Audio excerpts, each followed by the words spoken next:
تنزيل من رب العالمين.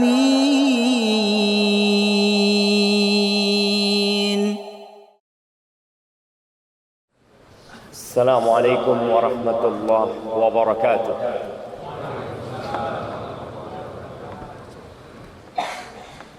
الحمد لله الذي أرسل رسوله بالهدى ودين الحق ليظهره على الدين كله walau karihal musyrikun. Segala puji bagi Allah Jalla Jalaluh yang telah mengutus Rasulnya dengan petunjuk dan agama yang benar, dengan Al-Quran Al-Azim yang tidak ada keraguan di dalamnya, dan dengan agama Islam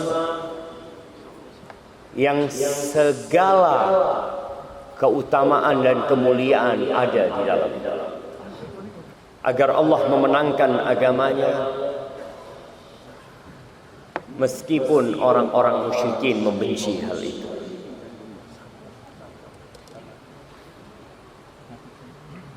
Allahumma salli wa sallim ala abdika wa rasulika sayyidina wa maulana Muhammadin wa ala alihi wa ashabihi ajma'in, amma ba'd. Ahibbati fillah, ada sebuah doa yang senantiasa kita panjatkan, bahkan anak-anak kecil pun menghafalnya, yang dikenal dengan doa sapu jagat. Rabbana atina fid dunya hasanah wa fil akhirati hasanah wa qina adzabannar. Wahai Rabb kami, anugerahkan kepada kami kebaikan di dunia, karena memang kita hidup di dunia, maka kita perlu memohon kepada Allah agar diberi kebaikan. Wa fil akhirati hasanah, dan kita memohon kebaikan di akhirat. Karena dunia tidak lama, dia hanya sementara, dan kita melihat orang-orang meninggal dunia. Yang dia bangun dia tinggalkan. Karir yang dia capai dengan keringat dan usaha yang berkesinambungan itu pun ditinggal. Bintang-bintang dia tanggalkan, gelar-gelar pun dibuang. Dia hanya berharap satu gelar yang melekat di dirinya, almarhum, yang dirahmati Allah Azza wa Jalla. Dan kita memohon kepada Allah, wa qina adzabannar, agar diselamatkan dari api neraka. Jamaah rahimakumullah, kalau bicara surga,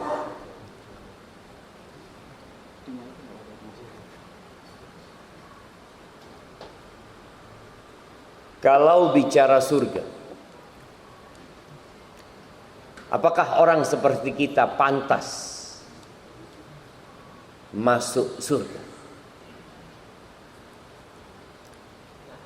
Atau kita bak pungguk merindukan rembulan? Kita meminta dan memohon surga, tapi kita tidak pernah melangkah ke surga. Rasulullah sallallahu alaihi wasallam Di dalam hadis yang diriwayatkan oleh At-Tirmidzi rahimahullahu taala dari Abu Hurairah radhiyallahu taala anhu, qala Rasulullah sallallahu alaihi wasallam, man khafa adlaj wa man adlaja balagha al-manzil, ala inna sil'atallahi ghaliyah, ala inna sil'atallahi al-jannah.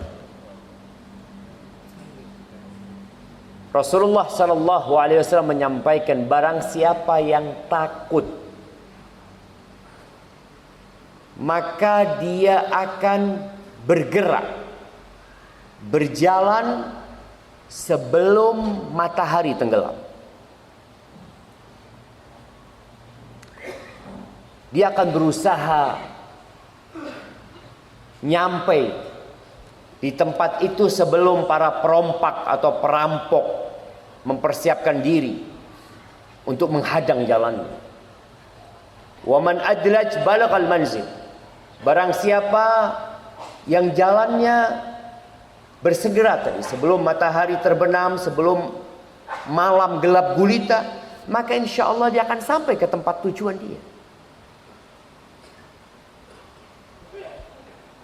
Lalu Nabi SAW menyebutkan, sesungguhnya barang dagangan Allah ini mahal. Dan barang dagangan Allah itu adalah surga. Berapa kita siap untuk membayarnya?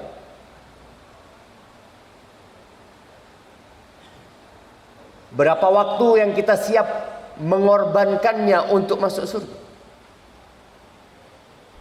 Kita melihat banyak orang-orang yang lalai dengan barang dagangan Allah, insya Allah. Tapi tatkala dia berburu dunia, kita dapat melihat bagaimana kondisi jalanan di kota Malang ini sebelum jam 7 pagi di hari-hari kerja. Bagaimana kemacetan tatkala mereka pulang kerja. Apa sih yang mereka cari? Mereka sedang terburu-buru, tergesa-gesa untuk sampai ke tempat kerjanya, dan di sore hari untuk sampai ke tempat tinggal.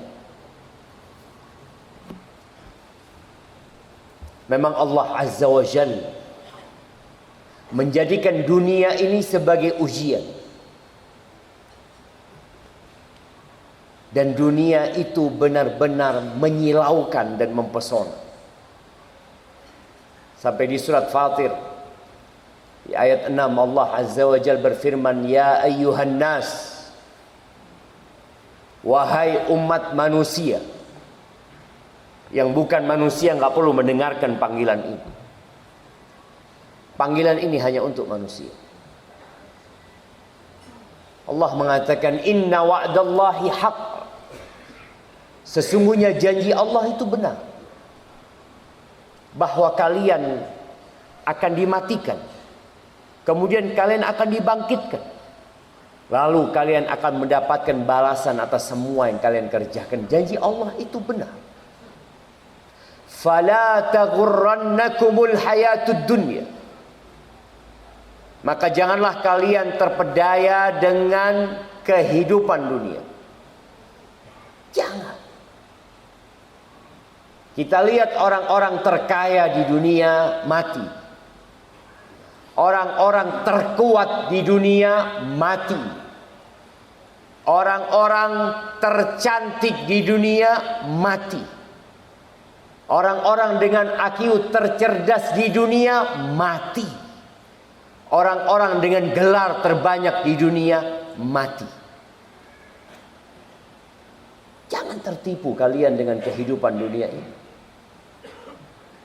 Makanya masjid ini namanya Masjid Al-Ikhlas, ya. Dengan harapan semua bisa ikhlas dalam mendekatkan diri kepada Allah Azza wa Jalla. Fala taghurrannakumul hayatud dunya wala yaghurrannakum billahil gharur. Dan jangan sampai kalian terpedaya dengan tukang tipu. Ada tukang tipu yang telah melakukan penipuan dengan sangat lihainya, dan ternyata sampai hari ini dia masih berhasil menipu.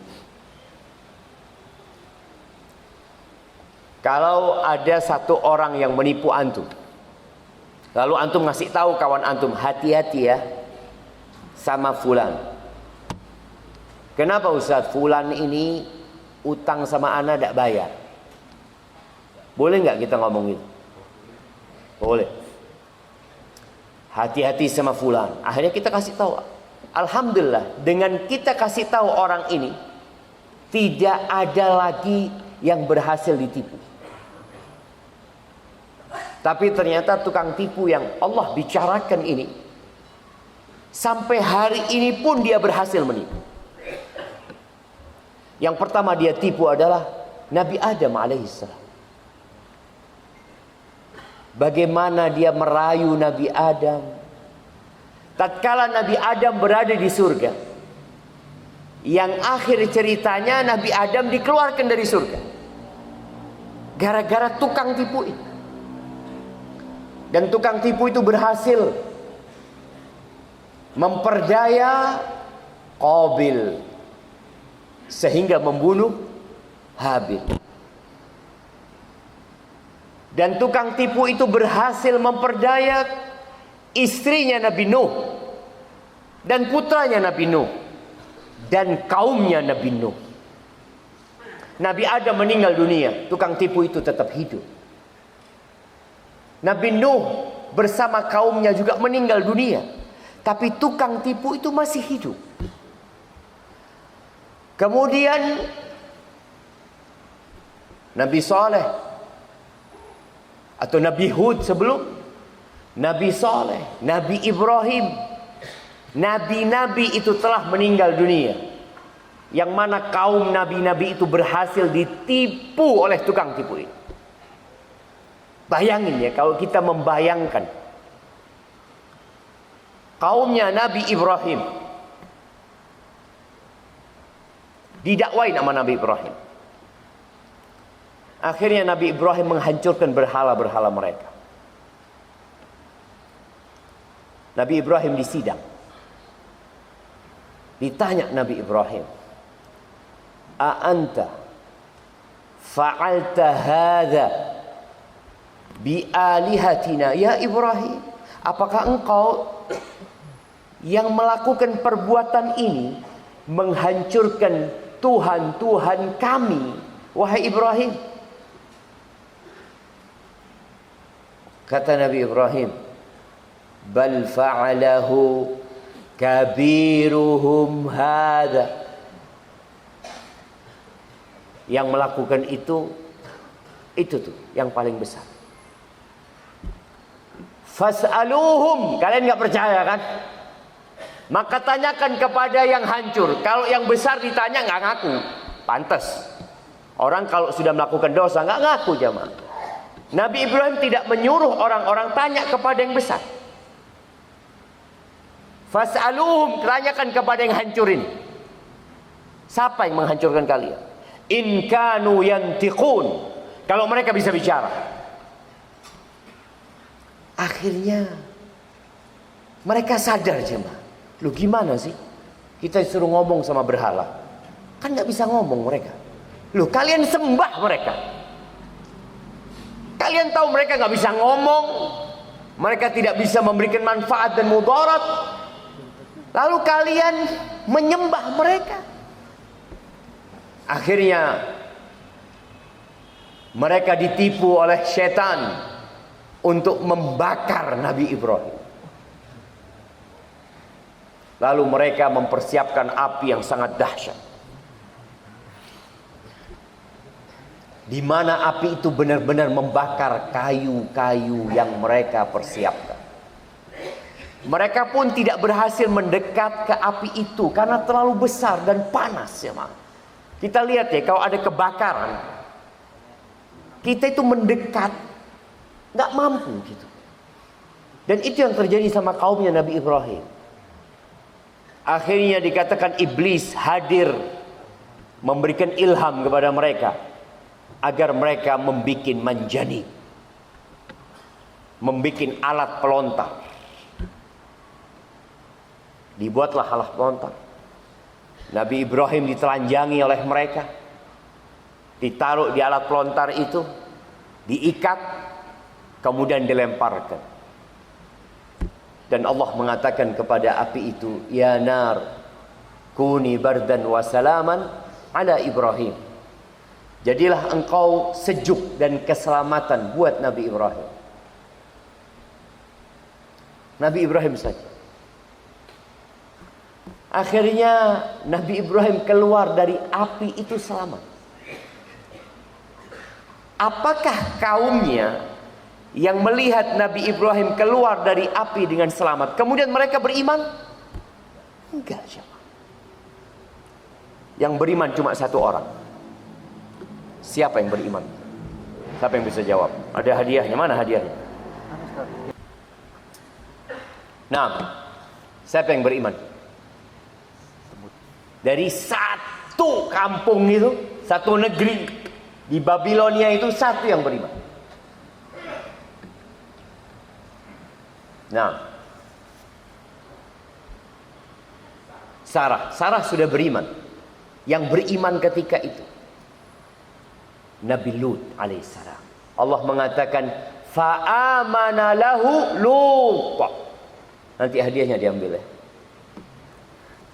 Ambilnya di mana? Anda nggak tahu. Tapi nanti kepanitiaan. Nabi Lut saja.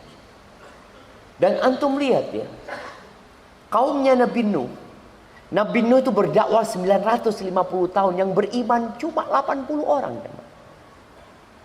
80 orang. 950 tahun. Supaya antum tahu tukang tipu ini pinter. Allah sudah mengatakan kepada Nabi Adam, "Inna hadza aduwwun lak wa li zawji." Ini musuhmu dan musuh istrimu. Udah dikasih tahu sama Allah, tapi tetap ditipu Nabi Adam dan berhasil. Maka Allah mengingatkan kita, jangan sampai kalian ditipu dengan tukang tipu ini. Nabi Adam dikeluarkan dari surga, dan memang itu tujuan iblis dan bala tentaranya. Bagaimana keluar dari surga dan tidak balik ke surga. Dan kita keturunan Nabi Adam ya sedang berada di tempat pengasingan. Maka kata Nabi SAW, ad-dunya sijnul mu'min. Dunia itu penjara buat orang beriman, bukan tempat tinggal di sini. Wa jannatul kafir, dan surganya orang kafir. Karena di sini kita sedang menjalani proses ujian yang kalau kita tidak berhasil menjawab pertanyaan-pertanyaan yang akan ditanyakan kepada kita, ya sudah, kita gagal masuk surga. Tadi Anda tanyakan, seberapa banyak energi, waktu yang antum berikan untuk membeli barang dagangan Allah surga ini?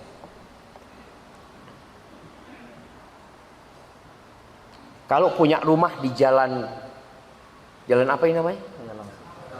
Jalan Langsep. Jalan Langsep. Jalan paling mahal di Malang ini jalan apa? Ijen.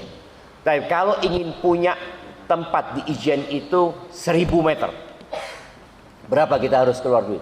Berapa kira-kira? 1 meternya berapa kira-kira di sini? Hah? Berapa?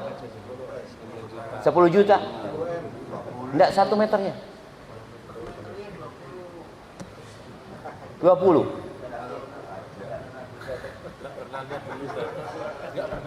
Nah, karena nggak ada yang bisa dibeli kadang-kala di sana jemaah. Anggap 50 juta 1 meter. Kalau kita ingin punya 1000 meter butuh duit 50 miliar. itu baru dapat tanahnya.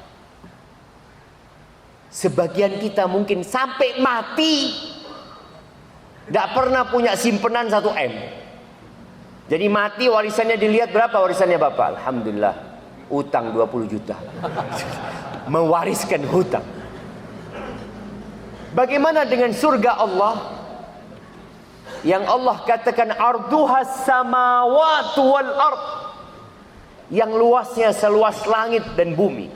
Orang yang terakhir masuk surga itu mendapatkan 10 kali lipat raja yang memiliki dunia. 10 kali lipat. Itu orang yang terakhir masuk surga. Kita mau bayar berapa? Nih emak-emak nih, berapa yang dikeluarkan untuk skincare-nya? Terus jemaah, anak kadang-kadang kalau lihat emak-emak itu ya, di meja riasnya tumpukan tuh jemaah. Ini yang buat ini yang buat ini yang buat ini. Allahu Akbar. Sekali perawatan, ya kalau perawatan yang benar ya, boleh jadi puluhan juta dia keluar. Rasul sallallahu alaihi wasallam dalam hadis yang diriwayatkan Imam Muslim menggambarkan sedikit panggilan yang ada di surga. Kalau antum masuk surga, semoga kita masuk surga. Yunadi munadin, akan ada yang menyeru mengatakan, innalakum antasihu fala tasqamu abada. Kalian di surga itu akan sehat selalu. Nggak ada ceritanya sakit. Makanya nggak ada ceritanya antum perlu check up. Tadi imam kita membacakan ya, surat Al-Haqqah. Allah memerintahkan kepada penghuni surga itu, kulu washrabu hani'an bima aslaftum fil ayyamil khaliyah. Kalian silahkan makan, minum seenak kalian. Nikmati semuanya, jangan takut sakit. Nggak ada ceritanya takut kekenyangan. Di dunia kita kalau makan terlalu banyak, apa yang terjadi? Sabuknya dilepas supaya perutnya bisa berkembang. Nah, itu di dunia kita melihat. Dilepas, dia nggak bisa kita. Kemudian kita akan butuh toilet. Dan di surga tidak ada toilet. Kalian akan sehat selalu di sana. Di dunia sibuk kita dengan membayar BPJS. Apakah sedekah antum seperti pembayaran antum terhadap BPJS? Dipaksa untuk membayar itu karena takut. Kalau sakit gimana nanti? Di sana ada tempat antum nggak akan sakit. Tapi bayarnya harus sekarang. Sekarang kita bayarnya. Wa inna lakum an tahyu fala tamutu abada. Kalian akan hidup selamanya, nggak ada mati. Sedangkan di dunia yang paling ditakutkan oleh manusia adalah kematian. Apalagi yang sudah tua-tua, yang jenggotnya sudah putih-putih ini. Apa yang dia khawatirkan? Dia takut mati belum dalam kondisi siap. Di sana hidup selamanya.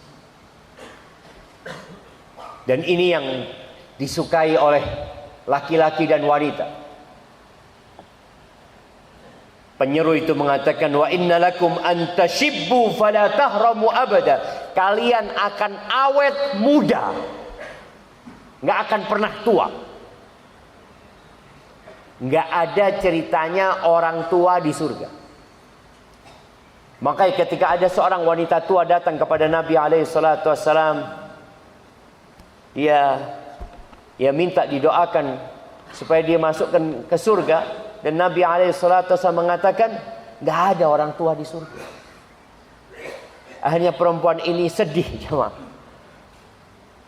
Ketika dia berpaling, Nabi SAW menyuruh untuk menyampaikan, dia akan masuk surga dalam kondisi muda. Muda. Kita itu paling takut. Ya kalau bapak-bapak nggak terlalu takut sih dengan keriput itu. Dia kalau ngelihat wajahnya sudah keripu, ya wis tuwek memang. Kalau perempuan takut bagaimana dia menghilangkan kerutan-kerutan itu. Bagaimana dia tetap kelihatan muda buat orang walaupun wis tuwek. Kalau engkau ingin awet muda, ini loh, masuk surga. Awet muda. Dan tidak ada mati di sana. Dan kondisinya kalau bicara mati, dan itu jalannya.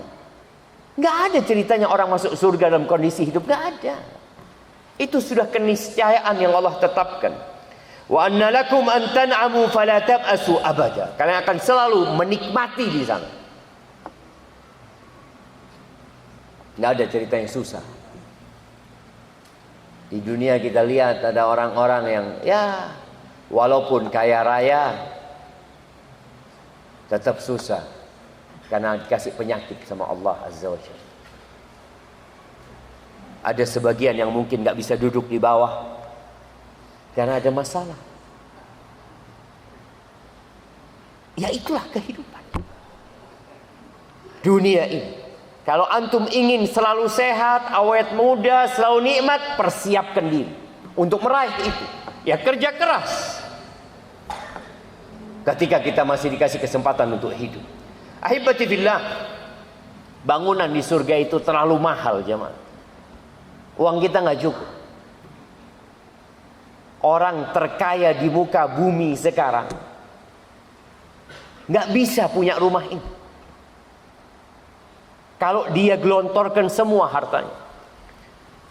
Nabi alaihi salatu wassalam ketika ditanya, al-jannatu wa ma bina'uha ya Rasulullah.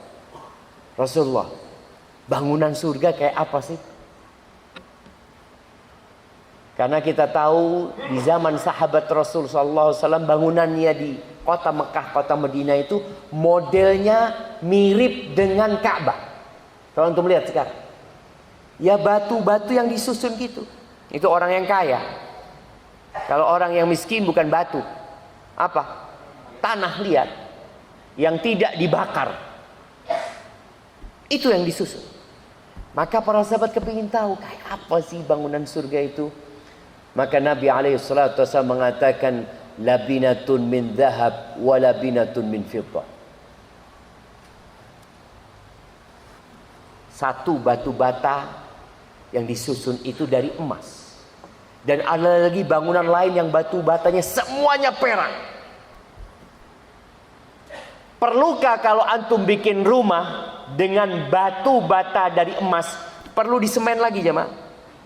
Apa perlu keramik ini atau perlu marmer? Apakah perlu untuk ditutupi? Nggak perlu. Emas dan perak. Ada rumah antum yang semuanya dari emas, ada yang semuanya dari perak. Kemudian wa milatuhal miskul azfar. Dan perekatnya antara satu batu bata dengan batu bata lainnya itu dari misik yang mahal sekali. Nggak tahu di Indonesia ini ada nggak misik yang asli.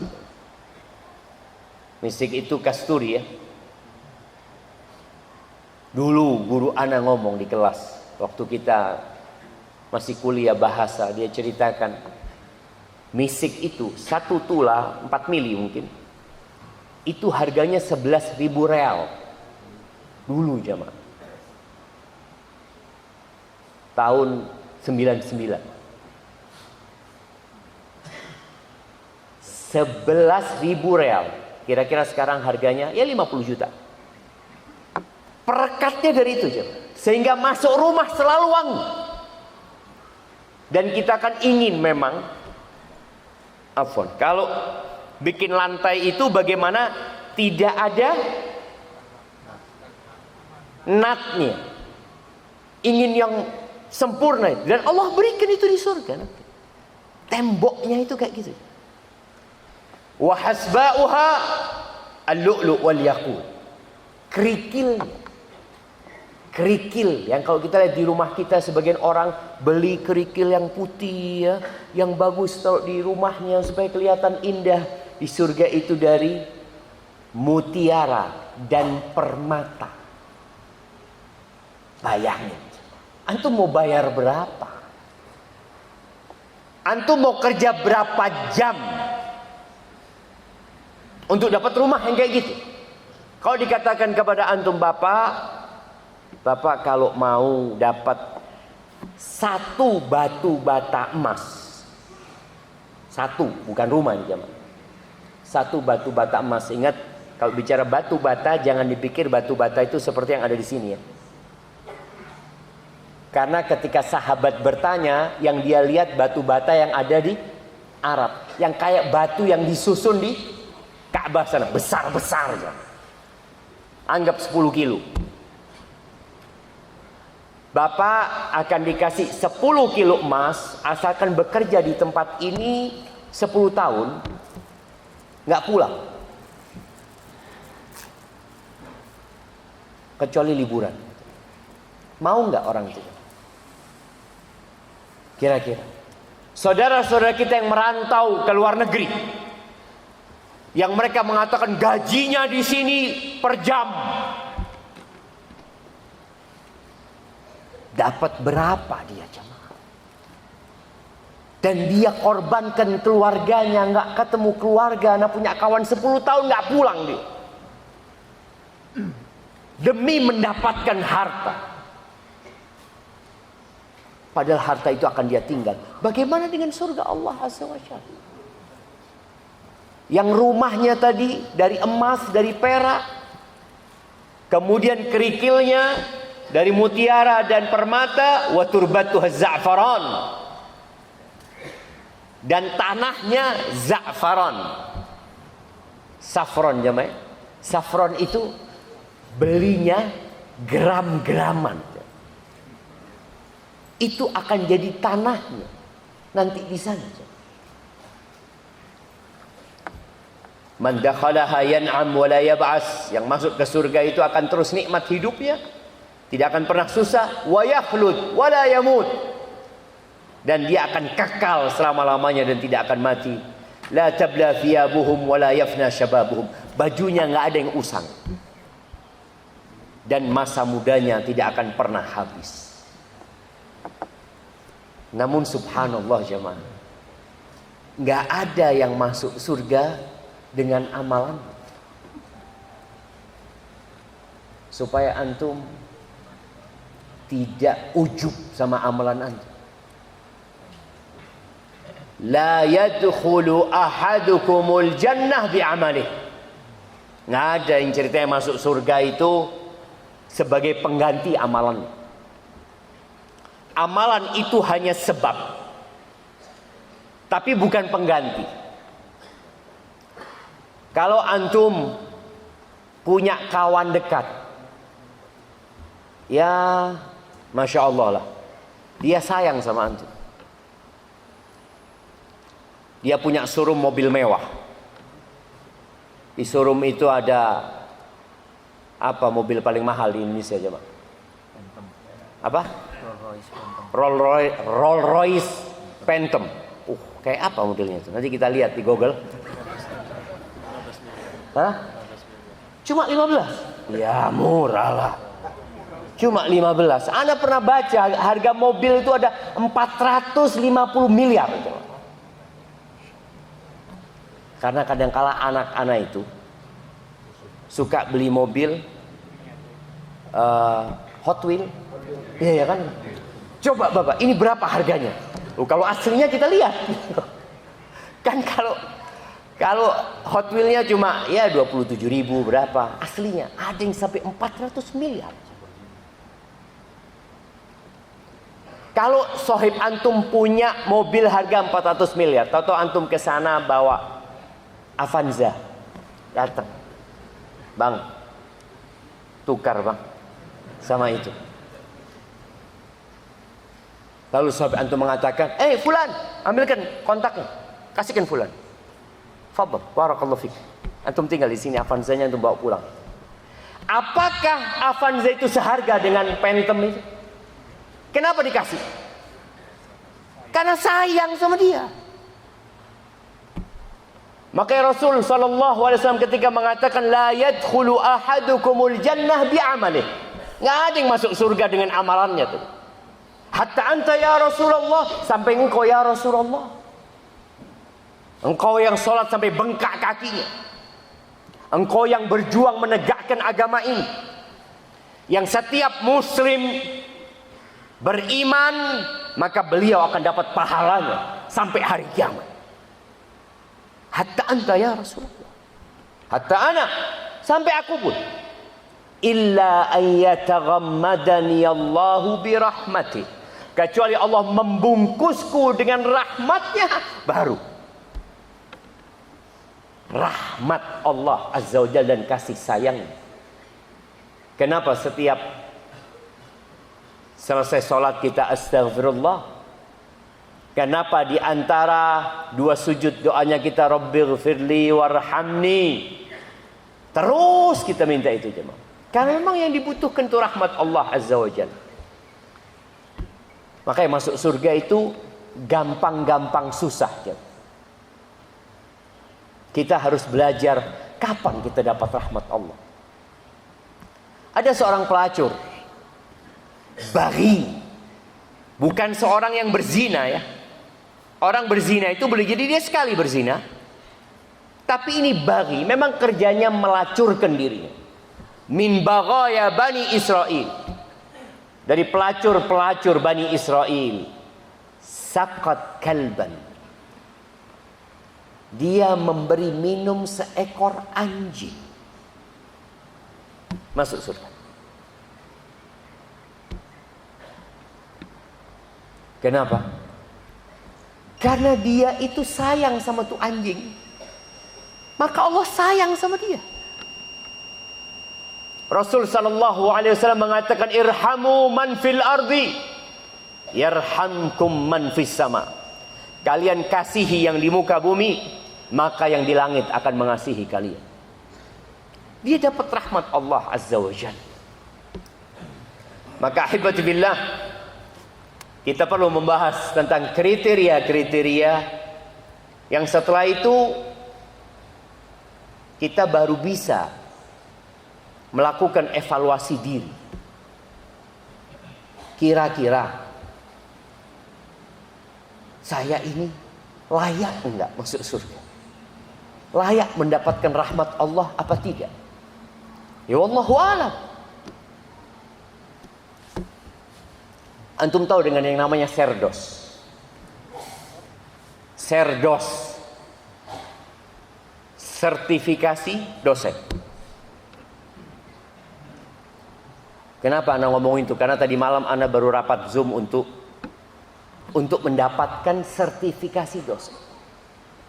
Dijelaskan kriterianya, ada evaluasi diri, ada evaluasi dari teman sejawat, ada evaluasi dari atasan, ada evaluasi dari mahasiswa untuk menyatakan engkau ini layak enggak disebut dosen. Cuma dosen. Itu ternyata melalui proses evaluasi yang panjang, yang boleh jadi telah dikatakan tidak layak. Hanya itu. Maka kita perlu melakukan evaluasi diri, dan perlu dievaluasi sama orang lain. Antum perlu dengar dari orang lain gimana pendapat antum tentang ana. Antum perlu tanya sama orang yang di atas antum, orang tua antum. Antum perlu tanya sama istri antum yang ada di rumah. Dek, menurutmu aku ini sudah baik belum? Ya, aku takut kau masuk neraka bang. Zalim kau bang. Boleh jadi. Siapa yang tahu antum zalim? Antum sendiri tahu, tapi kadang-kadang nggak mau tahu. Maka butuh orang lain memberikan evaluasi. Maka paling tidak kita sudah tahu kriterianya. Kriteria yang pertama jemaah, iman. Nggak ada orang kafir di surga. Ini syarat mutlak. Kalau syarat mutlak dosen itu umpamanya harus S2, nggak akan bisa S1 jadi dosen. Nggak bisa. Saya mau daftar, nggak bisa sudah. Daftar saja nggak bisa, apalagi lulus. Orang yang tidak beriman daftar masuk surga nggak bisa. Jadi antum nggak akan dapat yang namanya belangko pendaftaran, itu nggak akan diberikan. Makanya kadang-kala ada orang-orang yang mengatakan, loh antum kok mengklaim bahwasanya di surga itu hanya orang Islam? Loh iya, itu surganya orang Islam. Kalau antum berpikir ada surga yang lain, ya terserah. Tapi kalau surga yang Allah ceritakan dalam Al-Quran, Allah berfirman di surat Al-Ma'idah ayat 72. Allah mengatakan, innahu may yushrik billah faqad harramallahu alaihi al-jannah wa ma'wahun nar. Sesungguhnya barang siapa yang melakukan kesyirikan kepada Allah, maka Allah mengharamkan dia masuk surga. Tempatnya neraka.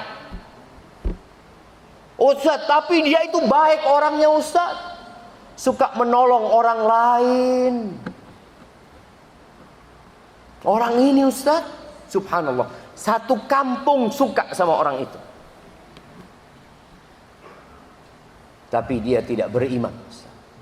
Ya sudah, Allah sebutkan haram. Masa nggak bisa nego Ustaz? Nggak bisa. Dan Allah menyebutkan orang-orang kafir itu, kalau bagi mereka bumi ini emas, dan sepertinya juga liyaftadu bihi min adabi yaumil qiyamah, untuk menebus diri mereka dari azab yaumil qiyamah, ma tuqbila minhum, nggak bakal diterima dari mereka. Mereka hanya diminta ketika di dunia mengatakan qul la ilaha illallah. Apakah banyak tuntutan Allah kepada mereka? Tidak. Katakan la ilaha illallah. Takutlah kepada Allah, itu aja. Dia nggak mau. Tapi dia baik, nggak ada urusan. Allah sudah membuat keputusan. La yubaddalul qawlu ladayya wa ma ana bidhallamin lil abid. Keputusanku nggak dirubah dan aku tidak menzalimin hambaku. Fair. Allah berikan kepada dia segala kenikmatan dunia. Allah utus Rasulnya, Allah turunkan kitabnya, dakwah disampaikan, dan engkau tidak mau. Dan engkau sudah tahu konsekuensi. Wa ma'wahun nar, tempat dia neraka. Wa ma lidzalimina min ansar, enggak ada penolong buat orang-orang yang zalim. Jadi syarat pertama adalah iman. Itu kriteria pertama. Mentauhidkan Allah Azza wa Jal, tidak mencampuri keimanannya dengan kesyirikan. Allah mengatakan wasari'u ila maghfiratin min rabbikum wa jannah arduha as-samawati wal ard uiddat lil muttaqin. Kata Allah, bersegeralah kalian. Kita disuruh cepat-cepat kemana sama Allah? Menuju kepada ampunan Allah, ampunan dari Tuhan kalian. Kenapa jamaah? Allah mengatakan menuju kepada ampunan dan surga. Tidak disuruh ke surga langsung. Kenapa? Siapa yang mau jawab? Hadiahnya sudah ada? Oh, sudah ada jemaah. Oh, mana tadi yang jawab? Kirimkan. Udah dapat antum hadiahnya? Kirimkan ke beliau, angkat tangan antum. Yang pertama tadi. Ini yang ini. Baik. Kenapa pertanyaannya? Kita tuh kok nggak langsung disuruh ke surga langsung sama Allah, tapi disuruh menuju kepada ampunan Allah. Nah, fadhal.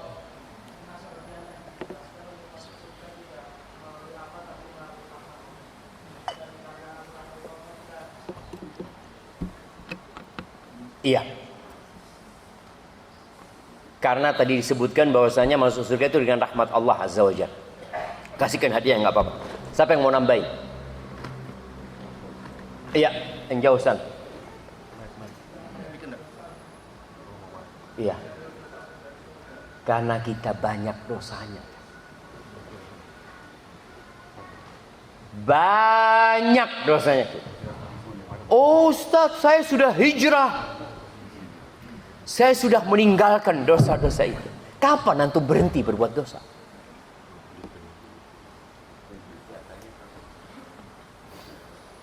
Abu Bakar Siddiq. Nih jamaah ya. Supaya antum yang sudah taat sama Allah. Jangan sampai ketaatan antum memasukkan antum ke neraka. Gara-gara ujub. Abu Bakar datang. Abu Bakar ini dijamin masuk surga. Dan insya Allah Abu Bakar itu dipanggil dari semua pintu surga. Dari pintu jihad dipanggil, ya Abu Bakar. Dari pintu sholat dipanggil, dari pintu sodakoh. Allah, tidak ada satupun amal soleh yang bisa dilakukan Abu Bakar kecuali Abu Bakar bersegera melakukan. Ketika dia minta doa sama Nabi SAW, alimni doa, dia minta doa khusus. Sebagai seorang sahabatnya yang mendampingi beliau di gua Hira, di Jabal Thur, di gua Thur, mendampingi beliau ketika hijrah, mendampingi beliau menyampaikan dakwah. Abu Bakar minta doa khusus. Nah, masih ada hadiahnya. Apa doanya? Iya.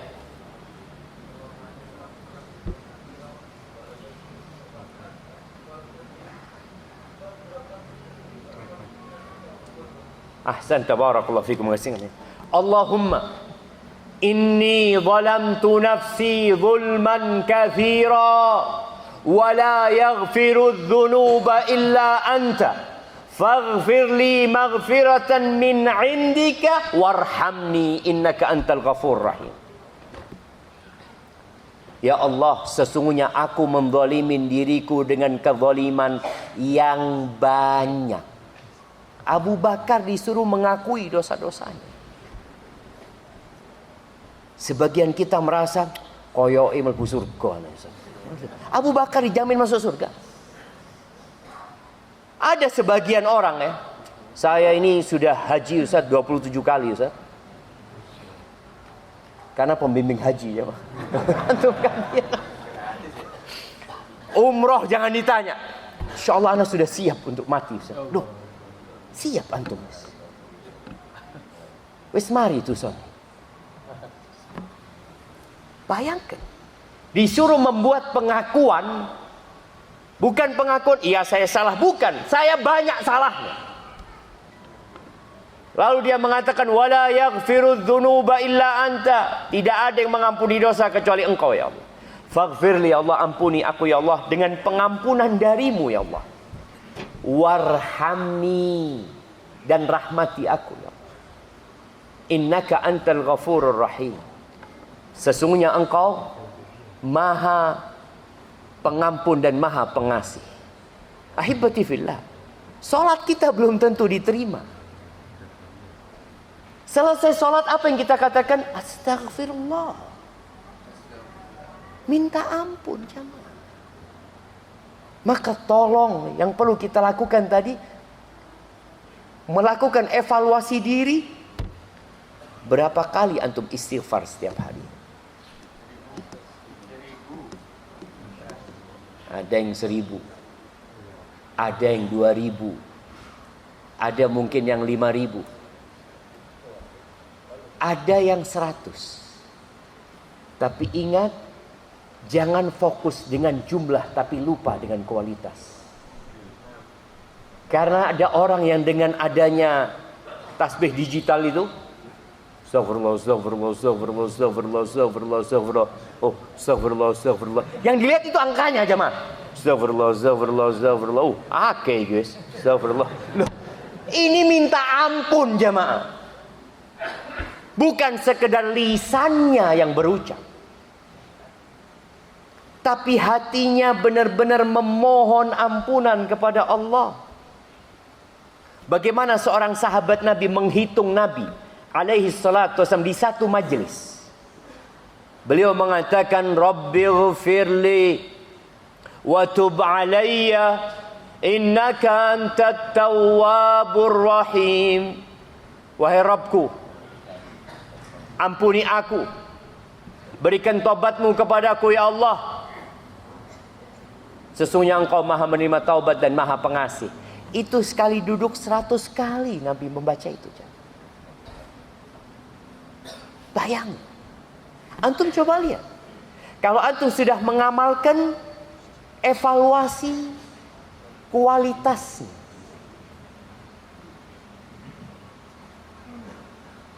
Karena pada hari kiamat itu kelak ada dua hal. Ada penghitungan dan ada penimbangan. Penghitungan itu untuk jumlah, penimbangan itu untuk kualitas. Itu pelacur jamaah. Memberi minum seekor anjing. Dia bukan imam di masjid. Dia juga bukan orang yang biasa memakmurkan masjid. Dia pelacur. Tapi ternyata air yang dia berikan kepada anjing itu ketika ditimbang dapat mengampuni dosa-dosanya dengan rahmat Allah Azza wa Jalla. Maka tolong menuju kepada ampunan Allah. Ketika antum mau tidur, coba antum lihat berapa kali hari ini anak istighfar.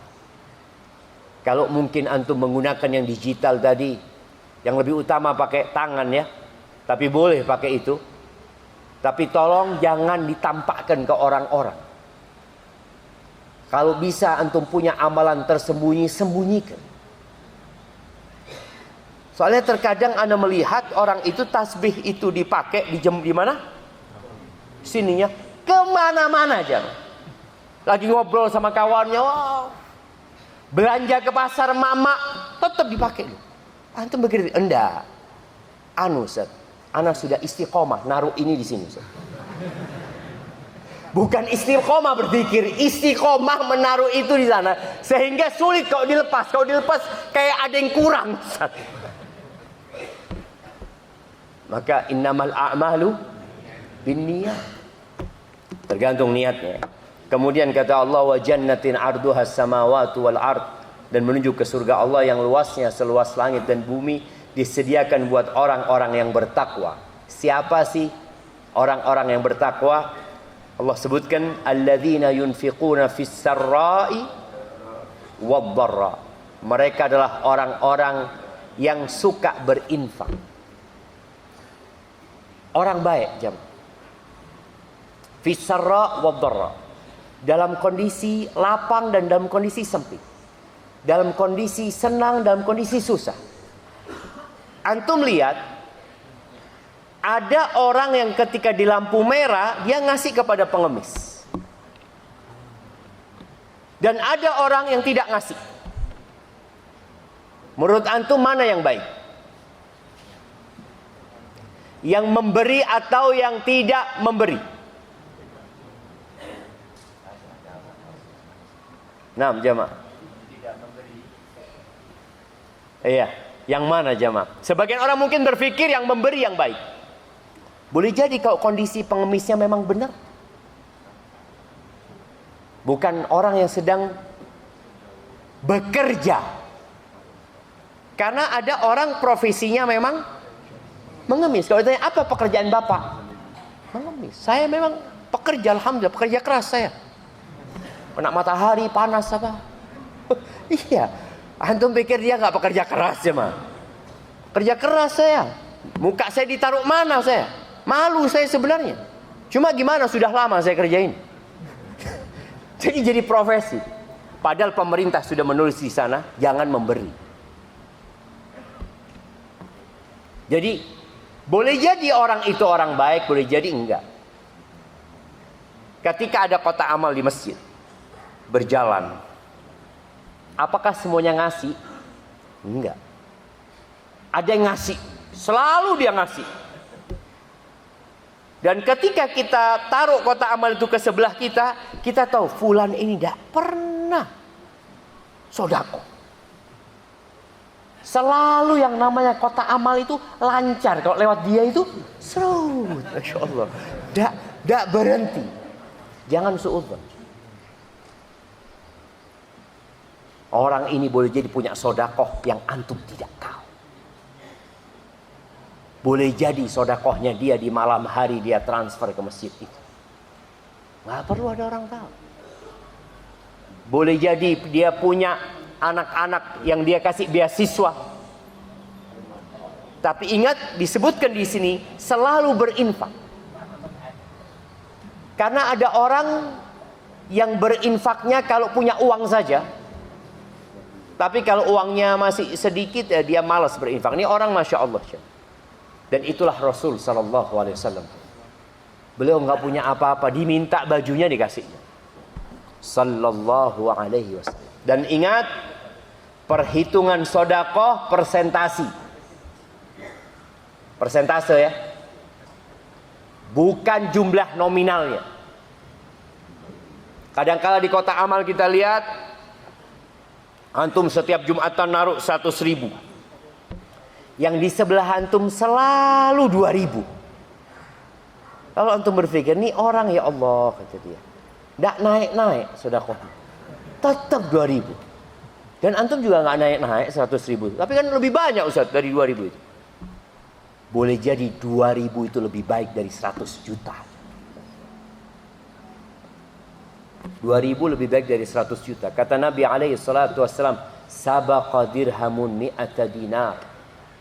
1 dirham bisa mengalahkan 100 dinar. 100 dinar itu jamaah, ya sekarang kira-kira 900 juta. Kalau 1 dirham itu ya kira-kira 9 juta. Bayangin ya sekarang. 9 juta mengalahkan 900 juta. Kok bisa? Nih orang hanya punya uang 18 juta. Dia punya 2 dirham. Kata Nabi SAW, dia hanya punya 2 dirham. Ketika dia sedekah 1 dirham, itu setengah hartanya. Sedangkan yang sedekah 100 dinar, dia punya uang banyak di rumahnya. Di gudangnya itu penuh sama dinar. Dia cuma ambil 1 genggam. Dia sedekahkan. Sisanya berapa? Maka Nabi SAW kalau bicara sedekah, yang beliau tanya itu, berapa yang disisakan? Ketika Umar bin Khattab datang membawa sedekahnya, ditanya sama Rasul SAW, "Madza tarakta li ahlika?" Apa yang kau sisakan buat keluargamu? Mithlu hadza, seperti ini. Berarti setengahnya yang dibawa. Setengahnya yang Umar sedekah. Datang Abu Bakar ditanya, apa yang kau tinggalkan buat keluargamu? Lebih baik dari ini, Allah dan Rasul yang aku tinggalkan. Full semuanya dibawa. Tapi ketika minta doa, disuruh doa, mengakui dosa-dosa. Baik, jadi sedekah. Antum lihat, usahakan antum juga punya sedekah persentase. Supaya ketika antum tambah kaya, sedekah antum tetap nggak berubah. Kalau antum biasa sedekah ana, sedekahnya Ustaz 10%. Pokoknya dapat rezeki ana potong 10%. Oke. Antum punya uang 5 juta, sedekahnya 500. Punya uang 50 juta, sedekahnya 5 juta. Punya uang 50 miliar, sedekahnya 5 miliar. Banyak 5 miliar Ustaz. Enggak. Sama dengan 500 ribu dulu. Sama persis. Sama. Ketika antum punya uang 1 triliun, sedekahnya berapa?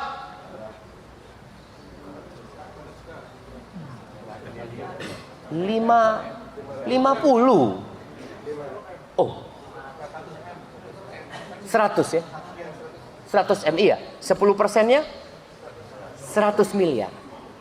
Mampu antum sedekah 100 miliarnya. Ya Allah. Itu dari 1 triliun kalau antum transfer 100 miliar langsung berkurang, Ustaz. Langsung berkurang. Iya, tapi sama dengan 500 ribu antum. Nggak beda.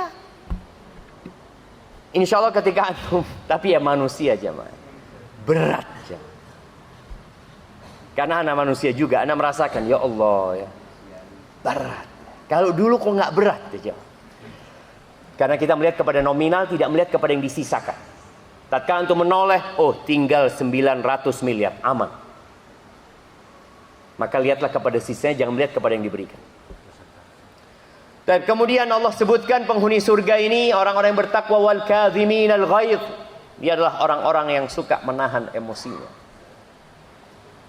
Kalau antum suka marah, bahaya coba. Boleh jadi nggak masuk surga. Karena Allah sebutkan penghuni surga itu wal kadhiminal ghaidh. Bukan orang ini nggak marah. Allah menciptakan di diri kita syahwat. Ada kemauan untuk marah. Tapi orang ini kadhim, artinya menahan. Dia mau marah, dia tahan. Padahal dia bisa melampiaskan emosinya. Ini anak buah dia. Kalau kepada atasan sulitlah dia mau marah aja. Tapi kepada anak buah bisa kita marah. Bisa kita maki dia. Tapi orang ini memilih untuk menahan emosi. Ketika datang seorang sahabat minta wasiat Rasul sallallahu alaihi wasallam, beliau mengatakan la taghdab, kau jangan marah. Walakal jannah, masuk surga. Bayangin, jangan marah masuk surga. Maka tolong kalau antum masih pemarah, tapi ini karakter aneh Ustaz. Antum enggak mau berubah. Ibnul Qayyim ketika menyebutkan 4 pokok karakter yang buruk, 4. Beliau sebutkan yang pertama az-zulm, kezaliman, kejahilan, kemudian syahwat, yang keempat al-ghadab, amarah. Orang kalau marah itu elek gitu. Orang ganteng kalau marah, ya Allah. Sampai ada orang yang lihat orang ini dengan pakaiannya yang ya Allah, ya perlente, rambutnya kelimis, wajahnya tampan. Ketika marah, na'udzubillah, toilet keluar dari mulutnya. Toilet keluar dari mulut orang ini. Ada sebagian yang kebun binatang keluar dari mulutnya. Ketika marah, dan malaikat mencatat antum ngomong apa. Maka tolong wal kadhiminal ghaidh. Kemudian wal afina 'anil nas. Ternyata orang ini bukan orang yang tidak disakiti orang. Dia tadi marah, ada yang memancing emosinya, tapi dia tahan diri. Kemudian dia memaafkan orang lain. Memaafkan. Bicara maaf ini, Rasulullah sallallahu alaihi wasallam adalah imam, contoh memaafkan. Bagaimana ketika beliau dilemparin batu di Taif berdarah-darah, dimaki oleh orang-orang Taif sallallahu alaihi wasallam. Ketika beliau dikasih tawaran oleh malaikat penjaga gunung untuk menimpakan gunung itu kepada penduduk Taif atau kepada penduduk Mekah. Kata Nabi sallallahu alaihi wasallam, bal arju, enggak, aku berharap Allah mengeluarkan dari sulbi-sulbi mereka generasi yang mentauhidkan Allah dan tidak menyekutukan Allah dengan sesuatu apapun. Tolong antum jadi orang yang sering mendoakan orang lain. Antum dizalimin, antum disakiti, ya tiada maaf buat dia. Ana tuntut sampai hari kiamat. Buat apa gitu? Ketika antum memaafkan lebih baik. Dan Nabi SAW memaafkan penduduk Mekah setelah mereka membantai 70 sahabat ketika perang Uhud. Setelah mereka melakukan pemboikotan kepada Rasul sallallahu alaihi wasallam dan Bani Hashim serta Bani Abdul Muttalib, ya, Di Syaib Abi Thalib selama 3 tahun. Ketika Nabi berkuasa, penaklukan kota Mekah, dikumpulkan semua orang yang kalau Nabi mau membunuh mereka semua, nggak salah Nabi SAW. Tapi Nabi memilih untuk memaafkan. Nabi Yusuf, nih kalau ada yang disakiti sama keluarganya, Nabi Yusuf jamaah dibuang sama keluarganya, dijual sama mereka. Lalu ketika Nabi Yusuf ada di atas, kalau masih di bawah orang itu tidak balas, ya biar wajar lah, dia memang tidak mampu untuk membalas. Tapi antum lihat ya, Nabi Yusuf itu ada di posisi di atas. Abang-abangnya ini datang minta-minta sama Nabi Yusuf alaihissalam. Ketika mereka tahu, Nabi Yusuf tanya, apakah kalian ingat dengan apa yang kalian lakukan kepada Yusuf dan saudaranya? Mereka mengatakan, anta Yusuf, engkau Yusuf. Mereka minta maaf sama Nabi Yusuf. La tathriba alaikum biyawm. Nggak ada celaan buat kalian. Selesai sudah. Karena orang kalau menyimpan dendam, dia semakin cepat tua. Dan semakin banyak penyakit yang menimpa dia. Makanya Allah memerintahkan kepada Nabi SAW, lihat jemaah, supaya antum belajar menjadi penghuni surga. Kata Allah, fa'fu anhum, maafkan mereka. Ya, maafkan sudah. Ya sudah saya maafkan. Wastaghfir lahum, mintakan ampunan dosa buat mereka. Ini mereka yang punya salah sama kita. Kita disuruh maafkan, lalu kita suruh kata, ya Allah ampuni saudaraku fulan ya Allah. Bisa antum melakukan itu? Ya harus bisa kalau ingin jadi penghuni surga. Kemudian wasyawirhum fil amr, ajak mereka musyawarah. Ya Allah, sudah bikin loro hati, disuruh maafkan, disuruh minta ampun, lalu suruh dekat sama dia, musyawarah. Enggak Ustaz. Sebagian kita kan susah jemaah. Tolong kita ya introspeksi diri. Apakah kita termasuk orang-orang wal afina 'anin nas yang suka memaafkan orang lain atau enggak? Abu Bakar Siddiq sempat tidak mau memaafkan. Abu Bakar manusia biasa.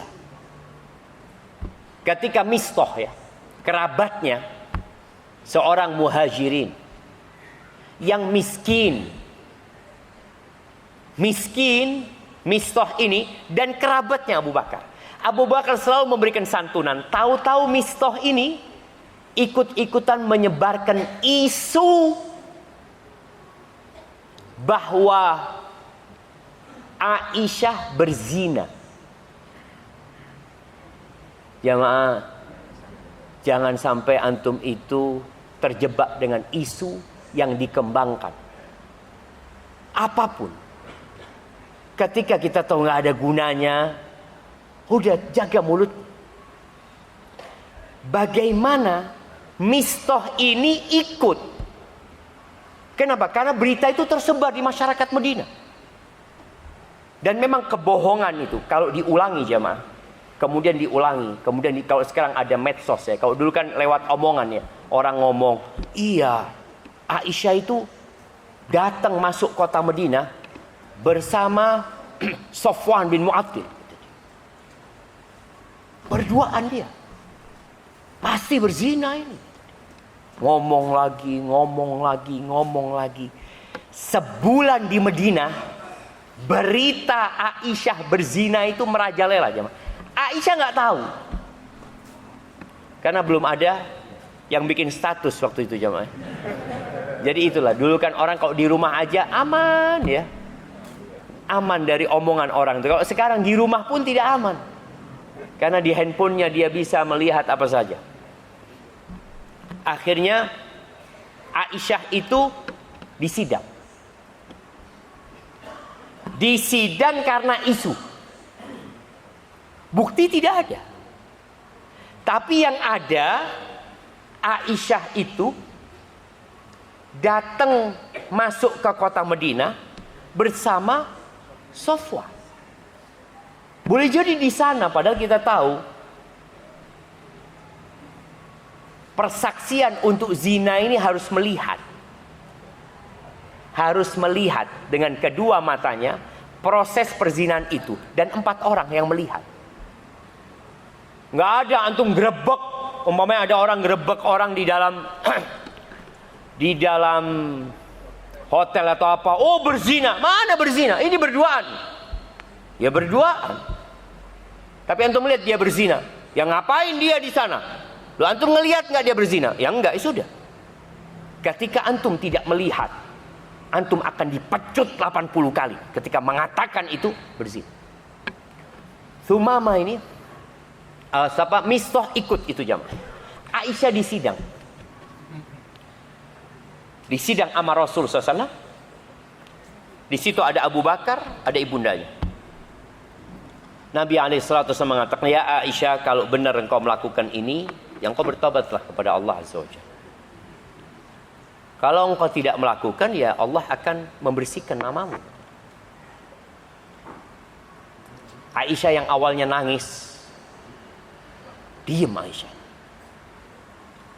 Dia mengatakan, kalau aku mengatakan aku melakukan perbuatan itu, kalian akan percaya. Padahal aku tidak melakukan. Kenapa kok bisa percaya? Karena sudah jadi isu nasional. Di mana-mana rumah mengatakan Aisyah berzina. Kalian akan mengatakan kalau aku ngomong berzina, padahal aku tidak, kalian akan percaya.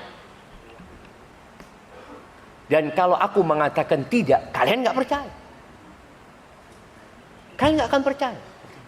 Sudah, aku tidak akan mengatakan kecuali seperti yang dikatakan oleh bapaknya Nabi Yusuf, Yaqub. Innama ashku bathi wa huzni ila Allah. Jadi aku akan mengadukan kepada Allah saja gitu, urusan dia itu.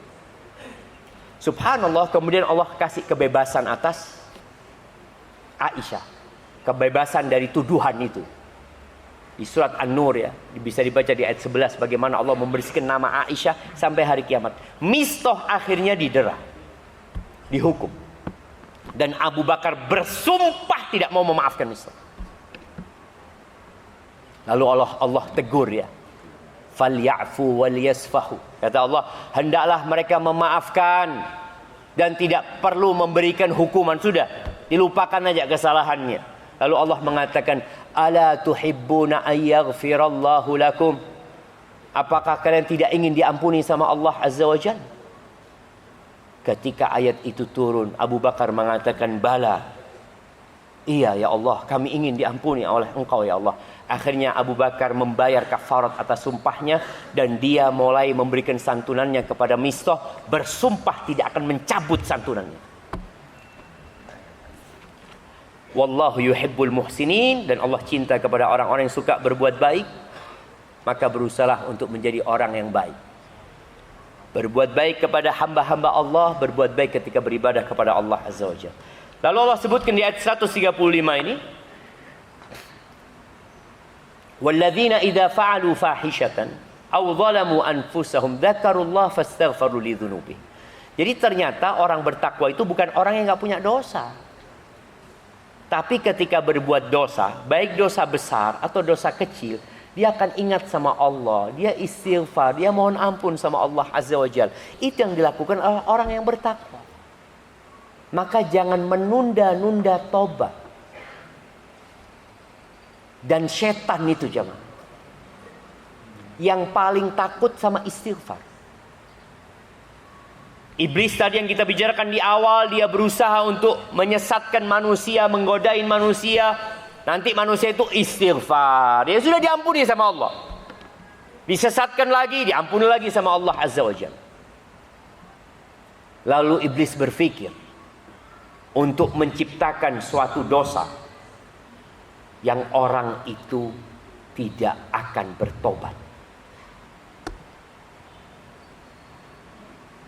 Apa jemaah? Al-ahwa, hawa. tadi dikatakan mungkin perbuatan-perbuatan bid'ah salah satunya. Itu termasuk yang orang nggak akan tobat. Kita tahu bid'ah itu bertingkat-tingkat ya. Ada bid'ah mukaffirah. Ada bid'ah yang menyebabkan pelakunya kafir. Seperti bid'ah orang-orang yang mengatakan Allah bisa menyatu sama manusia. Muslim, dia mengaku muslim. Seperti kalau kita lihat ada bid'ahnya orang-orang Syiah yang mengkafirkan Abu Bakar. Bayangin jemaah. Abu Bakar kafir menurut mereka. Umar kafir. Utsman kafir. Semua sahabat itu masuk neraka. Kecuali beberapa orang saja. Kita lihat bagaimana iblis menciptakan sesuatu yang orang itu nggak tobat jemaah. Karena dia merasa lu benar. Kemudian ada bid'ah yang menyebabkan orang itu fasik saja tidak sampai kafir. Bid'ah itu juga ada yang berat, ada yang ringan, ada yang macam-macam lah. Tapi orang ketika melakukan yang seperti itu, dia merasa benar dan dia tidak akan istighfar. Siapa yang membunuh Ali bin Abi Thalib? Masih ada hadiah? Oh, terakhir. Nah, buat akhwat. Oke, buat mak-mak katanya. Mak-mak kesian nggak dapat hadiah. Mak-mak, fadhol. Yang ada di atas ini, siapa yang membunuh Ali bin Abi Thalib?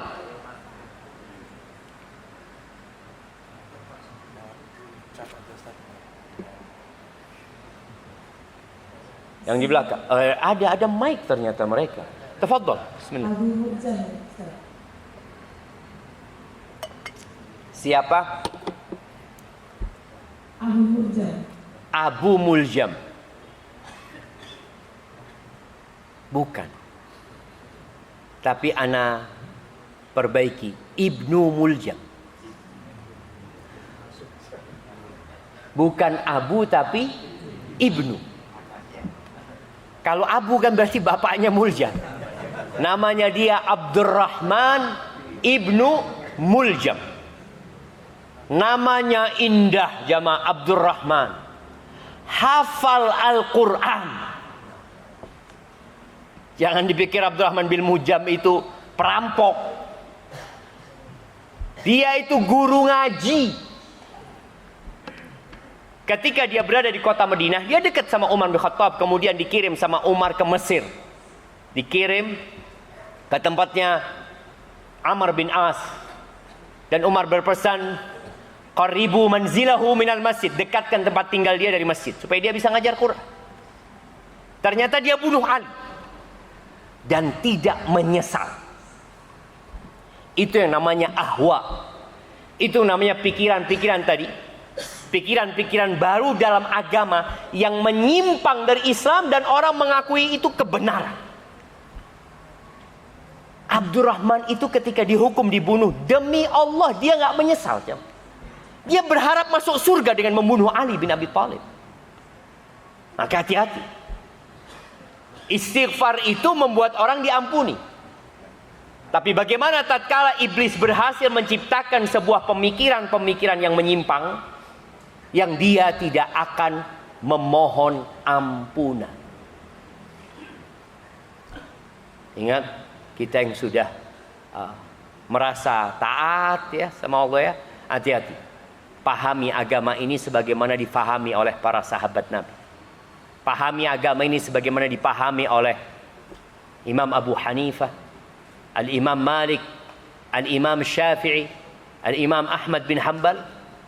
Sebagaimana mereka berpegang teguh dengan agama ini, ya berusaha untuk memahaminya. Jangan sampai kita akhirnya nggak minta ampun. Karena merasa yang kita lakukan adalah kebenarannya.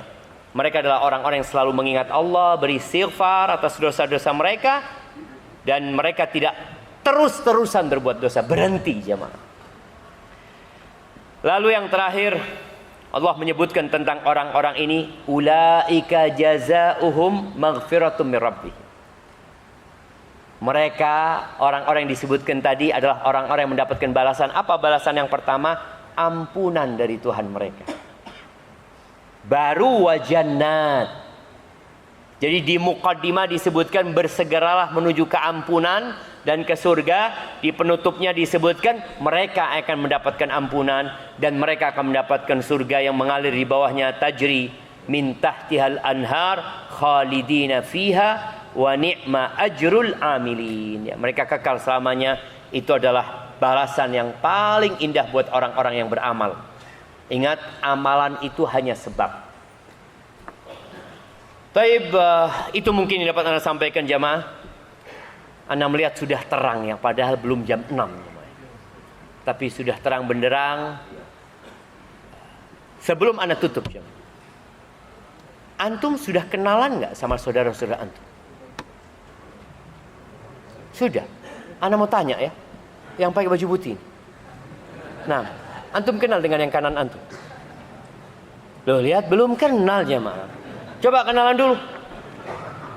Kenapa? Karena Allah mengharamkan neraka jemaah. Buat siapa? Beliau menyebutkan ya, yang punya 4 kriteria. Jemaah, bukan cuma dia ya, semuanya kenalan. Loh. Penghuni surga yang diharamkan masuk neraka kata Nabi sallallahu alaihi wasallam itu kullu hayyinin, orang yang tawadu, enggak sombong. Layinin, yang lembut sama orang lain. Qaribin, sahlin, dia mudah dalam muamalahnya.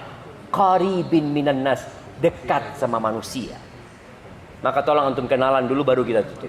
Tanya namanya, dari mana dan apa profesinya. Mama juga. Loh, disuruh tetap enggak jemaah? Enggak Ustaz. Loh, ayo jemaah. Entar lagi anak tes antum ya.